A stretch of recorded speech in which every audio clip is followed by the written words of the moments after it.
Nós temos falado nessa série, primeiro que nós somos criados para o amor de Deus, para sermos amados por Ele e para amá-lo de todo o coração. Pois nós falamos que existe uma bússola que guia o nosso caminho, que é a palavra de Deus. Sem ela nós ficamos perdidos na jornada. Nós falamos que nós fazemos parte de uma família, e sem essa família nós perdemos o propósito nessa terra. E a família é a igreja, a Bíblia diz isso, que a igreja é a família de Deus. Se não nos inserimos a uma igreja para crescermos espiritualmente, nós não crescemos como filhos.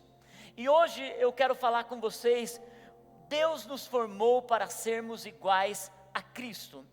Esse é o grande desafio na jornada dessa vida, é sermos iguais a Cristo. Há um padrão para seguir.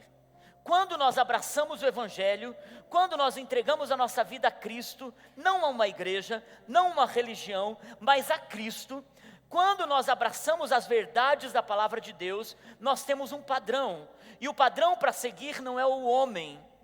Você pode gostar do seu pastor, você pode se inspirar no seu pastor, você pode ouvir a palavra do seu pastor e dizer, amém pastor, essa palavra é uma palavra que está gerando vida em mim, mas ele não pode ser o padrão para a sua vida. O seu pai, a sua mãe, o seu líder, pessoas que você foi ganho para Jesus através delas, elas podem receber a tua admiração, elas podem te guiar em fé até um momento, mas o padrão do homem espiritual é Cristo. E quando o homem olha para Cristo, ainda que as pessoas na terra falhem, ainda que o pastor fale, seu líder fale, seus pais falhem, ele continua firme na sua jornada de fé, porque os seus olhos não estão no homem, seus olhos estão em Cristo. Isso gera crescimento espiritual. Nós podemos ser influenciados por tanta coisa nesse mundo, pela televisão, pelas redes sociais. Hoje encontrei uma moça da igreja, perguntei, escuta, por que todas as meninas estão usando essa camiseta branca com uma coisa vermelha, promovendo uma marca? Ela disse, talvez porque uma influencer começou a usar, então está se reproduzindo. De fato nós temos alguém aí que dita a moda, que dita o padrão, dita o que a gente vai falar no momento, qual é a música do momento, a linguagem do momento, mas tudo isso é passageiro, porque homens passam. Mas quando nós, na jornada da vida, conduzimos nossa família, conduzimos nosso coração, conduzimos nosso caráter para sermos iguais a Cristo, o propósito de Deus nessa jornada, queridos, é que você cresça, e o único perfeito que te dá o crescimento é Cristo. Romanos 8, 29, o apóstolo Paulo está dizendo, pois aqueles que de antemão Deus conheceu, e Deus também predestinou para serem conformes à imagem de Jesus. Deus, quando pensou em mim e você, Ele nos predestinou para uma coisa. Não era para você ter sucesso financeiro, não era para você fazer parte de uma família, ser um pai, uma mãe, um filho, e você conquistar coisas, ter um carro na garagem, ter uma conta bancária incrível. Deus te predestinou para ser imagem de Cristo, do Filho de Deus, a fim de que Ele seja o primeiro, o primogênito entre muitos irmãos. O propósito de Deus na jornada terrena é que você seja igual a Cristo. E isso quer dizer pensar como Cristo pensa, agir como Cristo age, valorizar as pessoas como Cristo valoriza as pessoas, amar como Cristo amou, falar como Cristo falou, agir, responder às situações como Cristo responde às situações. É por isso que ao nascer na família de Cristo, o teu padrão não é o pastor. Tem gente que segue tanto a homens, e quando homens falham, elas desistem de Deus. Mas se você olha para Cristo, ainda que o homem caia, você permanece olhando para aquele que é o autor e consumador da sua fé, que é Jesus. Deus está muito mais preocupado com aquilo que você é, não com aquilo que você faz ou que você tem. É por isso que a jornada nessa terra, queridos, Deus nos agracia com coisas, com presentes, com respostas de oração, mas isso são apenas presentes de Deus no caminho. Deus não está interessado com o quanto você conquistou, com o quanto você adquiriu, com o quanto você tem, porque essas coisas não vão para o céu. E se a nossa jornada é ir para a eternidade, é viver uma vida com Ele, Deus vai trabalhar para uma coisa: na pessoa a quem você vai se converter na jornada, porque as coisas não irão para a eternidade, mas você irá para a eternidade. Então Ele vai trabalhar em você, Ele vai trabalhar na sua estrutura espiritual, Ele vai mexer com a sua estrutura espiritual, Ele vai tirar você da sua área de conforto, da sua zona de conforto, para gerar em você um filho maduro.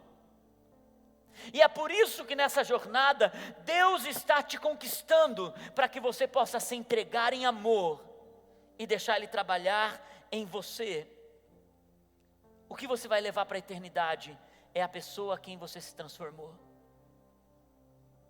Se você deixou o seu coração se inclinar para ser igual a Cristo, para responder às situações como Cristo responde, para amar aqueles mais próximos como Cristo ama. Se o Evangelho não gera transformação em nós, para nos tornarmos igual a Cristo, a única coisa que estamos tendo é religião.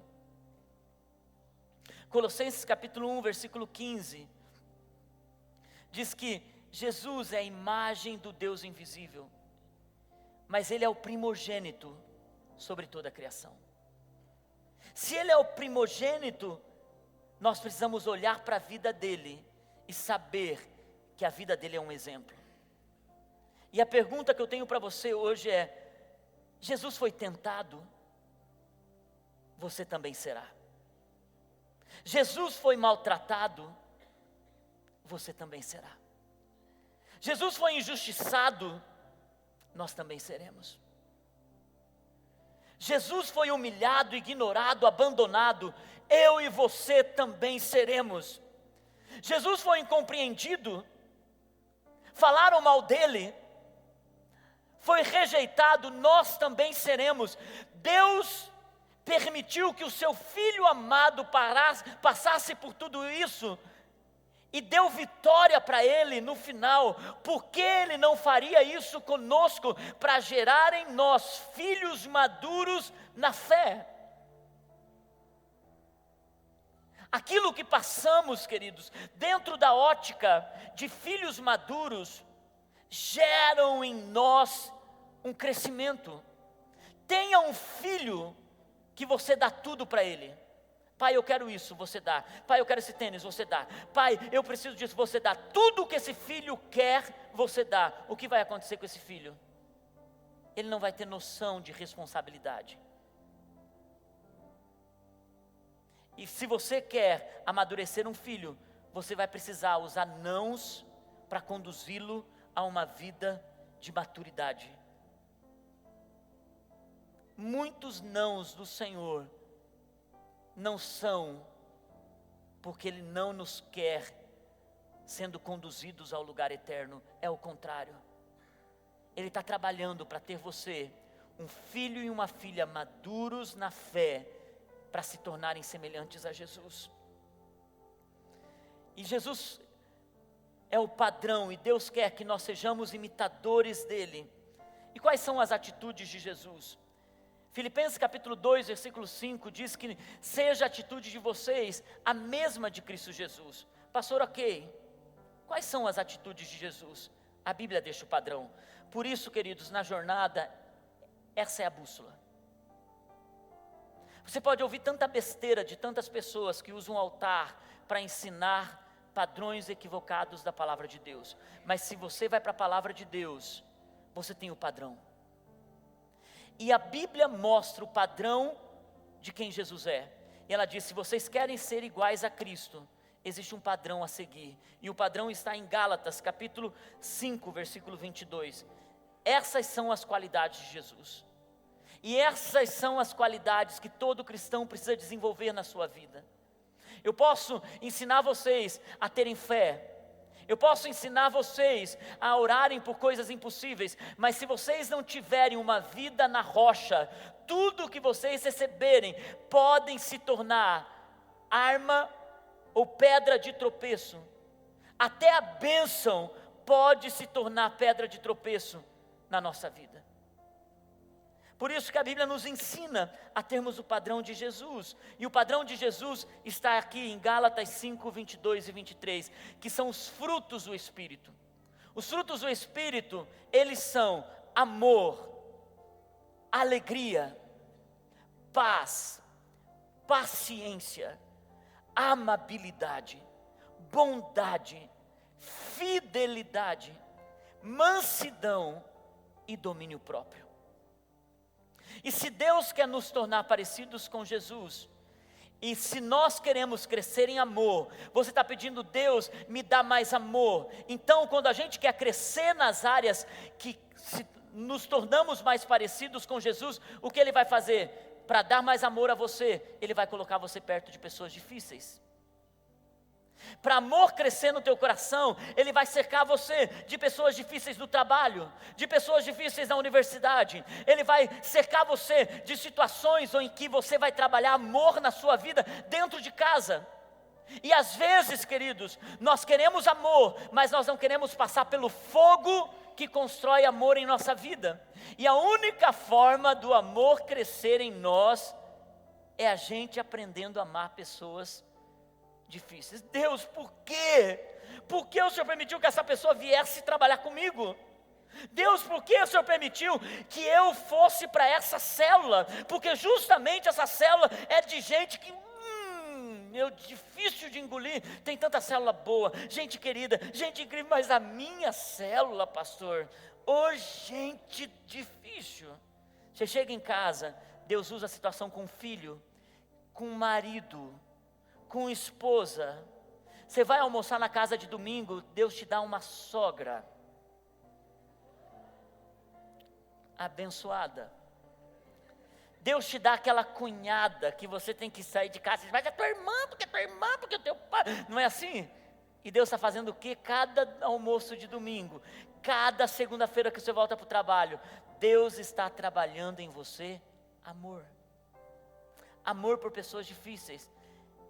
É fácil amar pessoas, gente boa que nem você?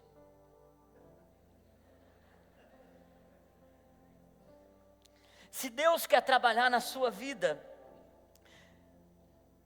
a alegria, Ele coloca situações que tiram o teu chão. Queridos, alegria é diferente de felicidade. Felicidade é segundo as circunstâncias. Você compra uma viagem para Cancún, e quando você está lá na praia, e devem ser maravilhosas as praias de Cancún, eu não fui, eu só imagino. Quando você está lá na praia e você está feliz, aquilo te dá felicidade. Mas quando você volta para o hotel, e você olha para a tua conta e você pensa que você tem que pagar aquilo em 10 vezes, você já não tem mais tanta felicidade assim. Porque felicidade é segundo as circunstâncias. A alegria de Jesus, ela não tem a ver com as circunstâncias. A alegria de Jesus é apesar das circunstâncias. É quando você está numa situação muito difícil. Então a alegria do Senhor é a sua força.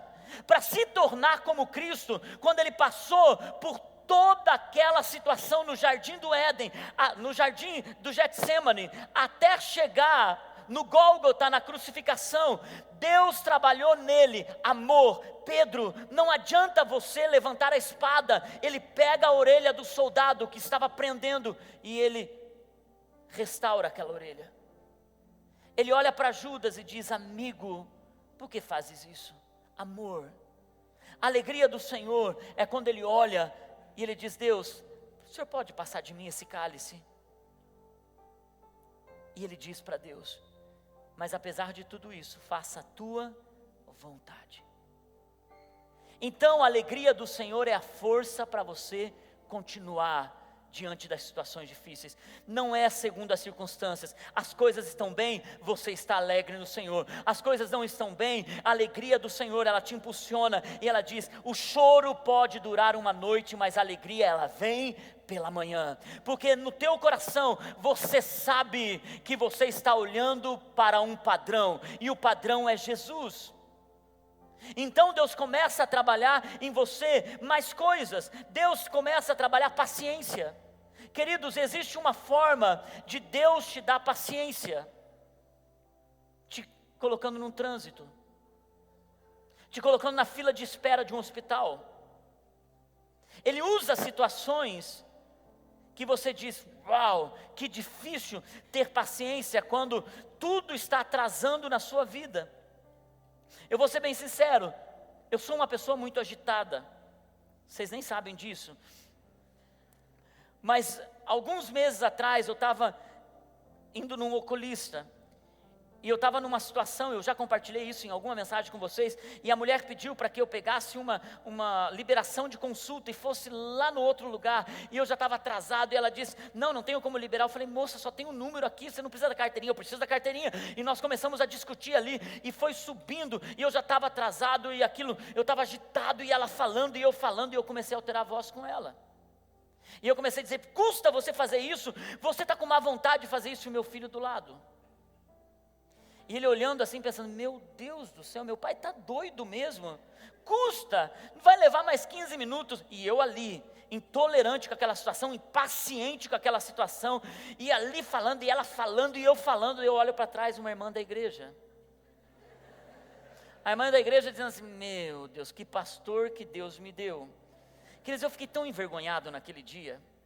Eu não falei palavrão, não foi isso. Eu fui intolerante, impaciente. Eu usei um pouquinho de palavras mais duras, mas eu fiquei envergonhado da irmã da igreja atrás.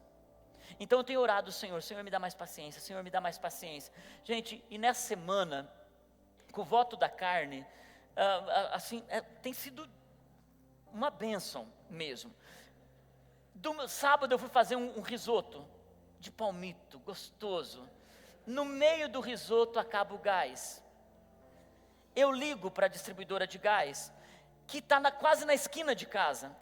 E eu pergunto para ela: quanto tempo para você me entregar o gás? De 5 a 10 minutos. Quando deu 15 minutos eu liguei: moço, o gás não chegou. E ela disse: já saiu. Deu 20 minutos, eu liguei de novo: moço, o gás não chegou. E eu trabalhando a minha paciência. Sabia que eu ia pregar isso para vocês hoje, então eu tinha que dar bom testemunho. E eu dizia assim: moça, já foi 20 minutos. Quando deu 25 minutos eu liguei de novo. Eu disse: moça, você fez de tudo para me vender, hein, moça? Você chegou a mentir para me vender, tipo, brincando com ela. Ela disse: não, moço, já tá. Ela viu que eu não ia brigar com ela, mas e eu testando a minha paciência, assim, eu não queria brincar, eu queria brigar, mas eu falei: não, eu vou ser cristão, vou ser igual a Cristo. Apesar que Jesus também derrubou as mesas dos cambistas, mas é outro caso, não tinha a ver com gás nessa situação. Nem posso usar isso como comparação. 35 minutos, eu ligo de novo. Eu disse: moça, o arroz está no fogo, moça, aqui não tem mais fogo, estou esperando o gás. E ela disse: já está chegando. Resultado da história: 50 minutos depois, e eu já sentado no sofá olhando para a janela, esperando o gás, sabe? E o gás não chegava, e eu dizia assim: meu Deus do céu. Quando o homem chega, gente, a vontade era falar: poxa, não é? Quem já passou por isso? Só eu. E quando eu olho para aquela situação, aquele homem entra e diz assim: tá difícil a vida, hein, moço? Puxa, mas aquele homem tudo sujo, gente. Eu olhei para ele, quase dei vontade de abraçar e diz assim: me desculpa. Sabe aquela coisa assim? Por quê?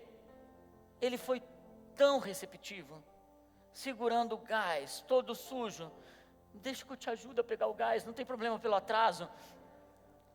Mas toda vez que você quer crescer em paciência, você vai ser testado naquilo que precisa gerar paciência na sua vida. E a pergunta é: como nós vamos ser aprovados? Eu já fui reprovado algumas vezes. E é por isso que a vida cristã não tem a ver com você ser perfeito. A vida cristã tem a ver com você continuar crescendo para se tornar igual a Cristo. É o que você falhou ontem, você melhora hoje. Então aqui continua dizendo, qual é a outra? Amabilidade.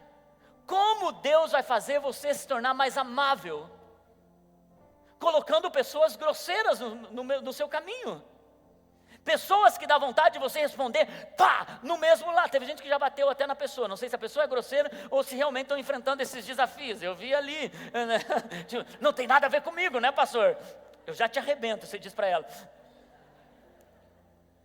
Chega um momento que você, para ser trabalhado na amabilidade, pessoas difíceis, grosseiras, e você vai ter que ser amável, você vai ter que engolir, você vai ter que dizer, uau, Deus, o Senhor está me testando. Queridos, e no meio do caminho você diz, Espírito Santo, eu quero ser igual a Jesus. Espírito Santo, produz as qualidades de Jesus na minha vida. Queridos, eu acho que é a oração que nós precisamos mais fazer, como cristãos, dizer, Espírito Santo, produz as qualidades de Jesus para eu ser mais amável. Para você ter bondade, Deus vai fazer você ter compaixão daqueles que sofrem. Para crescer bondade no seu coração. Queridos, a palavra de Deus diz, o que mais você vai precisar crescer na sua vida? Você vai precisar ter paz. A paz não é quando tudo vai bem. A paz, e eu já contei para vocês isso, teve uma competição de grandes artistas para pintar sobre paz, fazer um quadro sobre paz. E muitos pintaram aquelas cachoeiras com as árvores, os passarinhos, aquele sol. Outros pintaram a luz da lua no mar calmo. Mas o que ganhou a competição foi a tela que tinha um mar revolto, uma tormenta vindo, aquele céu escuro. As ondas batiam nas rochas, mas em cima da rocha tinha um pássaro que estava tranquilo, enquanto tudo estava em tormenta ao redor. Paz, na verdade, não são as árvores lindas com suas folhagens e as cachoeiras. Paz é quando você está no meio de toda aquela tormenta, e a paz que excede todo entendimento vem sobre a sua vida. 2 anos atrás, uma cantora, que a gente canta muitas canções dela aqui, teve o seu filho internado com uma meningite, menino de 18 anos.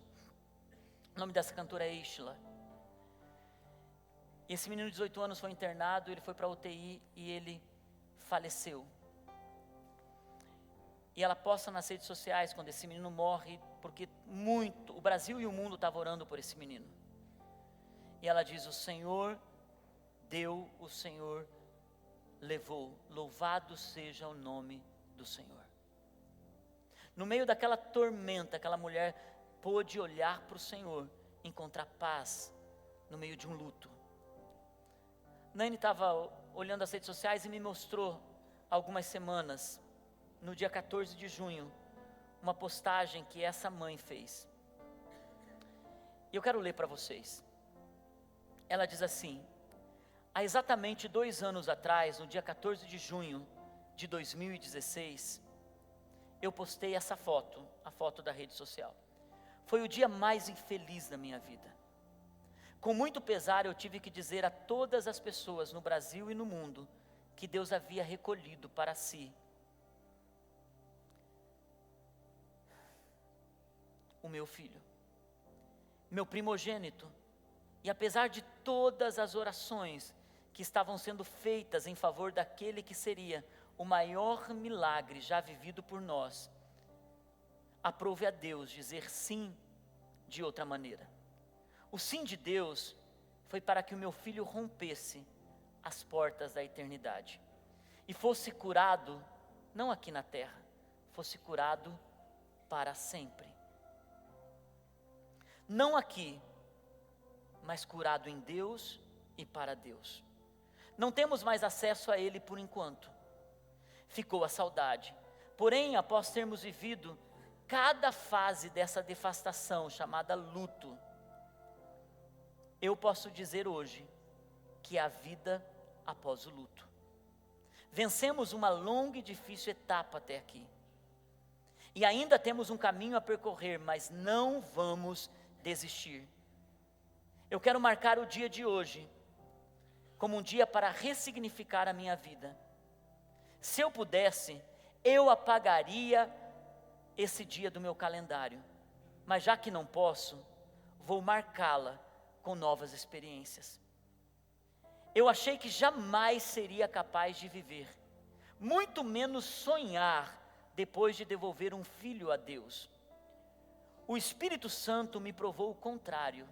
O Espírito Santo me provou o contrário. Finalmente entendo o que significa: posso todas as coisas naquele que me fortalece. Não nego as lágrimas que ainda choro.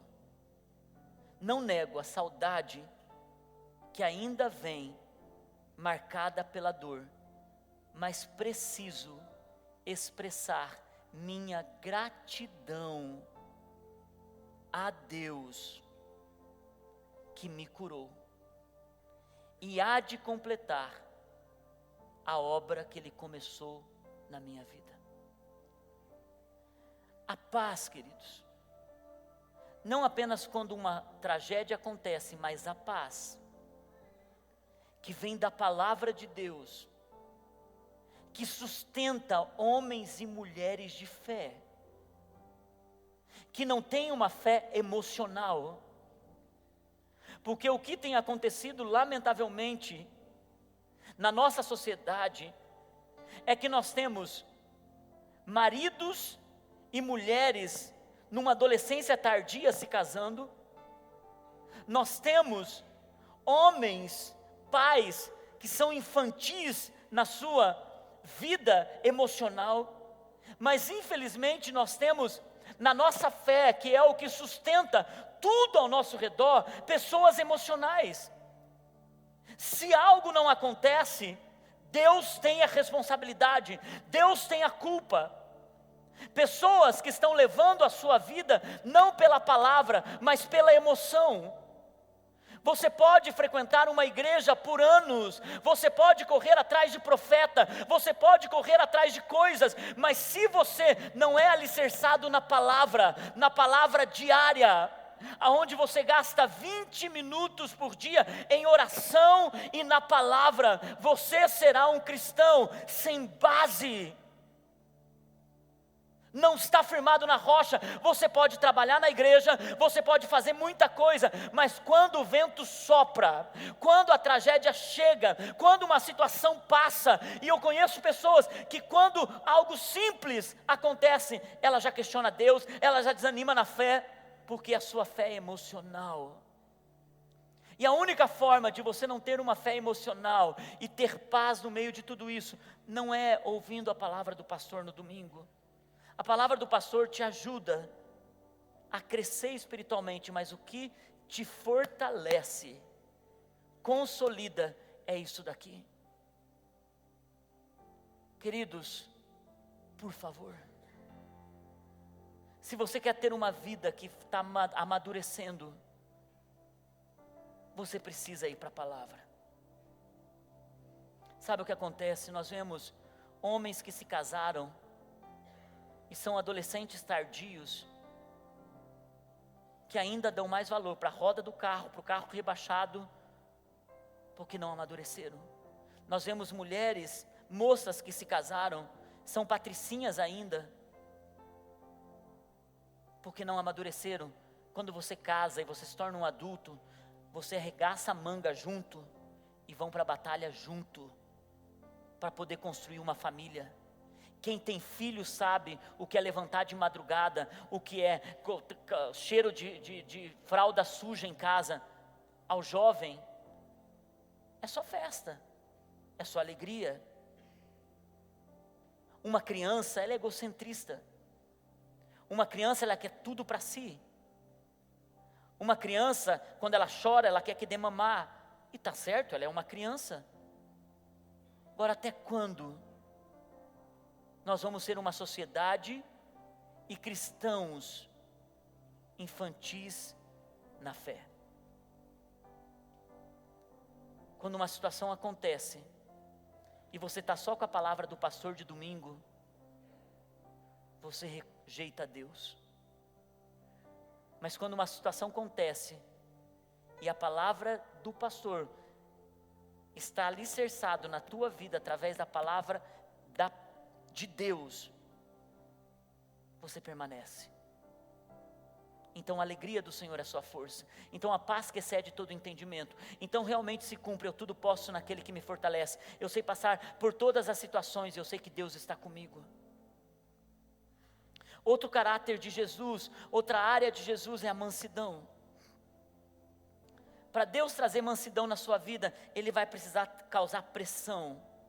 Porque a mansidão, para trazer mansidão a um animal, era preciso colocar sobre ele um jugo. Isso é mansidão. É Deus colocar em nós uma pressão, para que a gente seja manso e humilde como Jesus é. E a última característica para ser igual a Jesus, é ter domínio próprio. É vencer o pecado, é poder falar um palavrão e não falar, é poder contar uma piada suja e não contar, é poder falar besteira e não falar, é poder olhar naquele computador uma pornografia e não ver a pornografia, é poder querer gritar em casa, humilhar as pessoas e não humilhar, porque você tem domínio próprio. Então você coloca a rédea na sua língua, você cuida dos seus olhos, é poder ceder a corrupção nos negócios e não ceder. Por quê? Porque você é um cristão. A única Bíblia que o mundo vai ler é você. O único Jesus que eles vão conhecer, aonde eles estão, é você. Alguns deles não virão à igreja até verem Jesus em você. Alguns deles só olharão para Jesus quando olharem Jesus através de você, quando eles verem as suas atitudes que honram a Deus. E é por isso, queridos, que a terra e a eternidade estão aguardando a manifestação dos filhos de Deus. Quando os filhos vão se manifestar? Quando eles gerarem o caráter de Cristo em você. Eu ouvi duas histórias hoje na hora do almoço. Uma história de um menino que joga futebol num clube de jovens que gastam muito tempo juntos na concentração. Então o Mateus disse que perguntou para esse menino, disse: escuta, como é ser cristão num mundo como esse? Ele disse assim: eu sou zoado, tiram sarro de mim, mas eu levo a minha Bíblia e eu oro, e eu não me importo o que eles vão pensar de mim. E outra coisa que eu ouvi, um menino de 17 anos, esse que falou, e outra coisa que eu ouvi de um tio meu que não é cristão e trabalha de caminhoneiro. Ele disse que estava fazendo um trabalho na Renault. Ele disse: Márcio, fiquei tão impactado, porque eu cheguei na Renault e a gente fica vendo aquelas pessoas descerem do ônibus, e eles descem com o fone de ouvido, parece jogador na concentração, eles não dão oi para ninguém, eles passam, eles ignoram todo mundo, mas tem uma pessoa que é diferente, tem um homem que é diferente, ele desce, ele cumprimenta, ele se importa com as pessoas que estão ao redor. E então eu fui perguntar para ele, falei: escuta, você é evangélico? Porque, meu tio falando, porque os evangélicos são diferentes, né, Márcio? Falei: deveriam ser, né, tio? E ele disse: sim, eu sou evangélico, eu sou da Vida Plena. Ele disse: meu sobrinho é pastor da Vida Plena. Eu disse para tio o nome dele, que eu quero anotar isso. E ele disse: eu estava na prisão, lá dentro da prisão eu me converti, E eu já estou há 10 anos seguindo a Cristo. Hoje eu sou um trabalhador, um pai de família. Eu recebi restauração em Cristo. E eu estou servindo a Deus. Eu estou na casa de Deus. E esse homem desce do ônibus. Ele não é mais um com fone de ouvido. Ele é Jesus. Não religioso. Não aquele que passa pelas pessoas, Deus abençoe, glória a Deus, aleluia. O cigarro vai te levar para o inferno. Não, não, ele não é desses. Porque Jesus é quando todo mundo está com as pedras para jogar na adúltera. Jesus é aquele que olha e diz: vocês querem jogar pedra, mas ninguém tem pecado? Quem vocês pensam que são para querer acusar essa mulher? Todos deixam a pedra e ele restaura o coração daquela mulher. Não tem a ver com a gente gritar glória a Deus e aleluia por onde a gente vai. É a gente dar um bom dia, é a gente passar por pessoas, e pessoas não são postes ou árvores, elas têm uma importância. Porque nós estamos gerando o caráter de Cristo em nós. Sabe, queridos, se a sua fé não é consistente, chega um momento que a tribulação vem e você não permanece. Jesus disse isso em Marcos, capítulo 4, versículo 17.